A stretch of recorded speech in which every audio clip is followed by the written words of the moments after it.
मन कुंतु मौला फ़ अलीउन मौला दारा दिल दरदानी। तो दोस्तों ये जो कलाम है ये असल में अमीर खुसरो का कलाम है। और मेरे पीछे जो आप बाउली देख रहे हैं दोस्तों, ये असल में है गंधक की बाउली। और ये बाउली जो है ये असल में बनाया गया था अमीर खुसरो के पैदाइश लगभग 40 साल पहले। लेकिन इस बाउली को जिस ज़माने में बनाया गया था वो ज़माना सीधे जाके मिलता है अमीर खुसरो के वालिद से, जब वो हिंदुस्तान तशरीफ़ लेकर के आए थे। और अभी सीरीज़ चल रही है हमारे खिलजी वंश की, तो हमने सोचा कि अमीर खुसरो का भी इतिहास आपको हम बता दें, जिसने अलाउद्दीन खिलजी के बारे में बहुत सारी बातें हम लोगों को बताई हैं। तो आइए आपको हम लेके चलते हैं गंधक की बाउली और सुनाते हैं अमीर खुसरो का इतिहास। तो दोस्तों ये आप देख सकते हैं ये काफ़ी चौड़ी सड़क है और इसके अगर आप आगे जाएंगे तो आगे जो है कुतुबुद्दीन बख्तियार काकी रहमतुल्लाह अलैह की दरगाह है। और इसी के दाहिने साइड में जो है मेरे ये बाउली है, गंधक की बाउली। इस साइड भी आप रोड देख सकते हैं, काफ़ी चौड़ी रोड है। और यहाँ पर अगर आप आना चाहते हैं तो नज़दीकी मेट्रो स्टेशन जो है कुतुब मीनार मेट्रो स्टेशन है, वहाँ से काफ़ी दूर है। और यहाँ आने के लिए आपको ऑटो करना पड़ेगा, वहाँ से आप आसानी से यहाँ पहुँच सकते हैं। तो दोस्तों ये अब आप देख सकते हैं ये है यहाँ की बाउली और यही है गंधक बाउली। आज आप देख सकते हैं कितना ज़्यादा ये डीप है। और इसकी जो कहानी है दोस्तों वो असल में शुरू होती है ख्वाजा कुतुबुद्दीन बख्तियार काकी से। ख्वाजा कुतुबुद्दीन बख्तियार काकी की जो दरगाह है वो बस पास में ही यहाँ से है, मात्र 50 मीटर की दूरी पे है। ऐसा बताया जाता है दोस्तों कि जितने भी सुल्तान, जितने भी शहंशाह गुजरे हैं, सबके ज़माने में जो है ना सूफ़ी संत हुआ करते थे। और जितने भी शहंशाह वगैरह होते थे उनका सूफ़ी संतों से लगाव हुआ करता था। तो बहुत सारे लोग ऐसे थे जो हमेशा ख्वाजा बख्तियार काकी रहमतुल्लाह अलैह के पास आया करते थे, मिला करते थे। उस ज़माने में यहाँ पर दौर था दिल्ली सल्तनत का और हुकूमत चल रही थी इल्तुतमिश की। 1211 से 1212 से लेकर के 1215 के बीच की बात है। उस ज़माने में इल्तुतमिश भी जो है वो असल में दर्शन करने के लिए आए हुए थे ख्वाजा कुतुबुद्दीन बख्तियार काकी रहमतुल्लाह अलैह की। उन्होंने देखा कि ख्वाजा जो है थोड़ा परेशान लग रहे हैं। उन्होंने पूछा कि आप परेशान क्यों हैं? ख्वाजा ने बोला कि असल में हम नहा नहीं पाए हैं। तो उन्होंने बोला कि नहा लीजिए, क्या प्रॉब्लम है? असल में नहाने की कोई जगह भी तो होनी चाहिए। बस उनका ये बोलना था कि इल्तुतमिश ने ही जो है इस काम को स्टार्ट करवा दिया। बोला कि आज से ही काम हम शुरू करवाते हैं। और ऐसा बताया जाता है कि 1212 से लेकर के 1215 के बीच में इस बाउली का जो निर्माण यहाँ पे कर दिया गया था। और ऐसा भी कहते हैं दोस्तों कि इस बाउली को जो बनने में मात्र 1 महीना का समय लगा था और काफ़ी जल्दी इसे तैयार कर दिया गया था। अभी आप देख सकते हैं कि ये बाउली जो है बहुत ही ज़्यादा डीप है, बहुत गहरी है। ऐसा बताते हैं कि 5 से 6 फ्लोर अंदर है दोस्तों। पानी आप देख सकते हैं कि आज ग्रीन हो चुका है, लेकिन तब भी समय समय पे इसका पानी की जो सफाई यहाँ पे होती रहती है। एक समय तो ऐसा आता है जब पानी जो है यहाँ तक पूरा भर जाता है।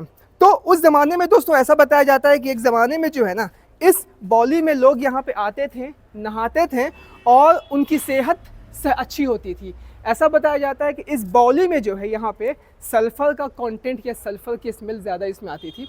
और जिस वजह से लोग इसमें आते थे, नहाते थे, जिसकी वजह से स्किन की जो डिजीज़ेज़ वगैरह हैं वो ख़त्म हो जाती थी। और सल्फ़र को कहा जाता है गंधक, और इसीलिए इस पूरी बाउली को जो है हम लोग कहते हैं गंधक की बाउली। आप इसे कह सकते हैं सल्फ़र की बाउली।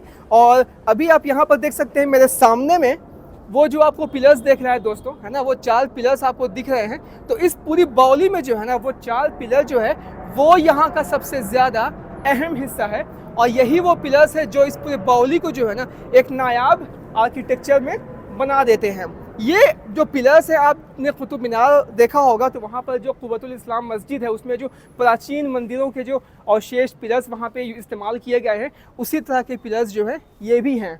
तो करीब करीब ये बाउली जो है 800 साल पुरानी है। दिल्ली की सबसे पुरानी बाउलियों में से एक ये है। और आज भी जो है उसी ज़माने की तरह लोग यहाँ पे आते हैं, गोता मारते हैं, पीछे में कुआं है वहाँ से कूदते हैं और बच्चे यहाँ से निकल जाते हैं। तो ये बाउली जो है एक ऐसी बाउली है जिसने लोगों को सेहतयाब किया, लोगों को शिफा दिया। लेकिन एक तरफ इस जगह पे जहाँ पे लोगों को शिफा मिल रही थी, तो यहाँ से काफ़ी दूर किसी जगह पे एक तूफ़ान आया हुआ था, एक हलचल आई हुई थी। और उस तूफ़ान का नाम था चंगेज़ ख़ान। चंगेज़ ख़ान ने दोस्तों पूरा सेंट्रल एशिया में जो है ना कब्ज़ा कर रखा था, बिल्कुल तहस नहस सबको कर दिया था। लोग अपनी जान बचाने के लिए यहाँ वहाँ भाग रहे थे। उज़्बेकिस्तान यानी समरकंद के पास एक शहर हुआ करता था केश नाम का, और वहाँ पे एक सरदार हुआ करते थे जिनका नाम है अमीर सैफुद्दीन महमूद। अमीर सैफुद्दीन महमूद भी जो है वो अपने कबीले वालों के साथ भागते हैं और वो पहुंचते हैं अफ़गानिस्तान के एक शहर बल्ख में, यानी नॉर्थ अफ़गानिस्तान में पड़ता है बल्ख। कुछ दिन तक वहीं पर क़याम किया और फाइनली उनका एक नुमाइंदा जो है वो आता है दिल्ली। दिल्ली में उस ज़माने में सुल्तान थे इल्तुतमिश, उनसे परमिशन लेता है कि हम जो है दिल्ली आना चाहते हैं, पनाह लेना चाहते हैं, इजाज़त है। तो दोस्तों इल्तुतमिश को मालूम था, वो सारे सिचुएशन से वो वाकिफ़ था, क्योंकि वो भी जो है तुर्की था। तो उसने जो है इन लोगों को ना ही सिर्फ यहाँ पर पनाह दी बल्कि लोगों को जो है अच्छे पोजीशन पर भी रखा। सैफुद्दीन महमूद के बारे में बताया जाता है कि उन्होंने इल्तुतमिश की फ़ौज को ज्वाइन कर लिया था। आगे चल कर के जो है इल्तुतमिश ने 1230 में इनको जागीर दे दी, ये जागीरदार बन जाते हैं और फिर समय के साथ साथ 1236 में इल्तुतमिश का इंतकाल हो जाता है। आगे चल कर के सैफुद्दीन महमूद हिंदुस्तान की एक लड़की यानी बीवी दौलतनाज से शादी करते हैं और इनसे जो है उनके कई बच्चे होते हैं। टोटल 4 बच्चे होते हैं, 3 लड़के और 1 लड़की। और इससे पहले 1235 में ख्वाजा कुतुबुद्दीन बख्तियार काकी का भी इंतकाल हो गया था। और सबसे ख़ास बात यह है कि ख्वाजा कुतुबुद्दीन बख्तियार काकी की नमाज जनाजा जो है वो पढ़ाई थी इल्तुतमिश ने। तो ख्वाजा कुतुबुद्दीन बख्तियार काकी का जो महत्व है दोस्तों, ग़ुलाम वंश और आगे के वंश में बहुत ज़्यादा ही रहा है। सबसे ख़ास बात यह भी है कि कुतुब मीनार जो है आज जिस नाम से फेमस है कुतुब, वो असल में ख्वाजा कुतुबुद्दीन बख्तियार काकी के नाम पे ही रखा गया है। तो जहाँ तक हम सैफुद्दीन महमूद की बात करें तो ऐसा बताया जाता है कि उन्होंने इल्तुतमिश के बाद करीब करीब 5 बादशाहों का और दौर देखा, यानी रुकनुद्दीन फ़िरोज़ 1236 में, 1236 से 1240 रज़ा सुल्तान, 40 से 42 बैरम शाह, 42 से 46 अलाउद्दीन मसूद शाह और 46 से 66 नसीरुद्दीन महमूद। और यही 1244 से 66 यानी नसीरुद्दीन महमूद के शासनकाल में पैदाइश होती है अबुल हसन यामीनुद्दीन खुसरो की, जो कि सैफुद्दीन महमूद के सबसे छोटे बेटे और आगे जाकर के ये फेमस होते हैं तूतिए हिंद अमीर खुसरो से। इनके पैदाइश के वक्त इनको कपड़े में लपेट करके इनके वालिद मोहतरम लेके गए थे इनको एक सूफ़ी संत के पास। सूफ़ी संत ने इनको देखते ही बोला कि ये कोई ख़ास बच्चा है और इसका नाम जो है लोग ता क़यामत याद रखेंगे। और हमारा वीडियो बनाना अमीर खुसरो के ऊपर इस बात को साबित करता है। तो दोस्तों जब अमीर खुसरो की पैदाइश हुई थी तो उस ज़माने में वो पटियाली में थे, यानी उत्तर प्रदेश के कासगंज में थे। न जाने उत्तर प्रदेश से कितने एक से एक बड़ी बड़ी हस्तियों ने जन्म लिया है। और फ़िलहाल यहाँ पे अब आप देखिए इस कुएँ को, तो ये कुआं जो है दोस्तों काफ़ी ज़्यादा गहरा है और ये आप देख सकते हैं इसकी डेप्थ। तो ये जो पानी है दोस्तों ये असल में ये ग्राउंड वाटर है। फ़िलहाल आप देख सकते हैं कि काफ़ी ज़्यादा ये गंदा हो चुका है और ये पूरी जो बाउली है ना, ये यहाँ से वहाँ तक कंप्लीट वो मिली भी है। तो ऐसा बताया जाता है कि लोग जो है यहाँ से कूदते हैं इसके ऊपर से और इधर से जो है वापस निकल जाते हैं। तो गहराई आप देख सकते हैं दोस्तों कितनी गहराई है इस कुएँ की। और कुछ ऐसा ही हुआ था अमीर खुसरो के साथ, जब उनके ऊपर एक गम का पहाड़ टूटा था। वो गम उतना ही गहरा था जितना गहरा ये कुआं है। 1253 में अमीर खुसरो की पैदाइश होती है पटियाली यानी कासगंज उत्तर प्रदेश में।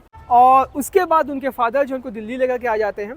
दिल्ली लाने के बाद उनकी पढ़ाई लिखाई का इंतज़ाम होता है। ऐसा बताया जाता है कि उनकी शुरुआती दौर की जो पढ़ाई थी वो उनके फादर के मद्देनज़र ही हुई थी।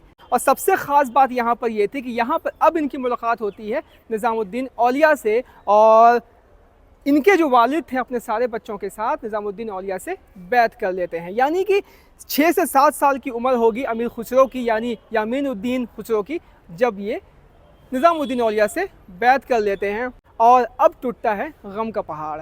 1260 यानी कि अमीर खुसरो जो है मात्र 7 साल के थे जब इनके वालिद मोहतरम का इंतकाल हो जाता है और ये काफ़ी जो है गम में रहने लगे थे।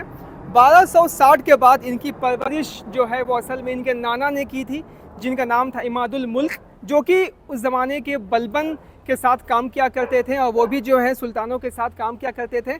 और इमादुल मुल्क के बारे में दोस्तों ये भी कहा जाता है कि ये भी जो है निज़ामुद्दीन औलिया से बैत ले चुके थे। तो अब जो है दोस्तों वालिद के इंतकाल के बाद सारी सरपरस्ती जो है इनके नाना यानी इमादुल मुल्क के अंडर में होती है। ऐसा बताया जाता है कि कम उम्र से ही जो है अमीर खुसरो ने कविताएं लिखना शुरू कर दी थी, यानी कि अपनी पोएम्स लिखना चालू कर दिया था। और 1271 आते आते जो है इनकी पहली किताब शाया होती है जिसका नाम था तुहफ़ातुस सग़र।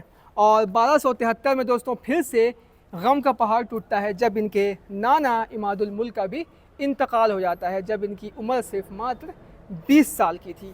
वालिद चले गए, इनके नाना चले गए, ये गम में रहने लगे। लोगों ने ये बोला कि तुम गम में क्यों रहते हो, एक काम करो, तुम जो सुल्तान की फ़ौज में ज्वाइन कर लो, सही रहेगा। और चूँकि अमीर खुसरो यानी यामीनुद्दीन जो है, इनके वालिद मोहतरम और इनके नाना मोहतरम, ये दोनों जो है सुल्तानों के साथ काम किया करते थे, इसलिए इनको आसानी से जो है फ़ौज में नौकरी भी मिल गई। और अब यहाँ पे एंट्री होती है बलबन की, बलबन के बेटे मोहम्मद ख़ान की, बुग़रा ख़ान की और बलबन के भतीजे मलिक छज्जू की, जिसके साथ अमीर खुसरो ने काम किया था। और ये सारे के सारे लोग जो हैं अमीर खुसरो के फ़ैन थे। मोहम्मद ख़ान यानी शहीद ख़ान के बारे में तो कहा जाता है कि वो ख़ुद भी एक शायर थे और वही इंसान थे जिन्होंने अमीर खुसरो को सबसे पहले नौकरी दी थी।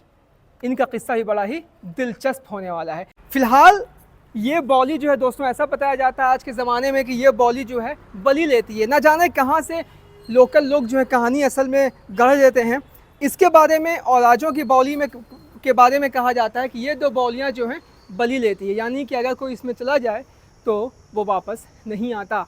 और 2 साल पहले राजों की बौली में भी असल में यहाँ पर कोई गए थे नहाने के लिए, कुछ बच्चे गए थे तो वो लोग उसी में डूब गए थे। फ़िलहाल यहाँ के लोकल लोगों ने बोला है कि वो यहाँ पे आते हैं, इसमें नहाते हैं, डुबकी मारते हैं और फिर निकल जाते हैं। तो दोस्तों ये थी पूरी कहानी अमीर खुसरो के बचपने की, बौली के बारे में। उम्मीद करते हैं कि आपको आज की वीडियो देख के काफ़ी मज़ा आया होगा। तो अब हम मिलते हैं अगले किस्से में, अगले वीडियो के साथ। तब तक के लिए जय हिंद।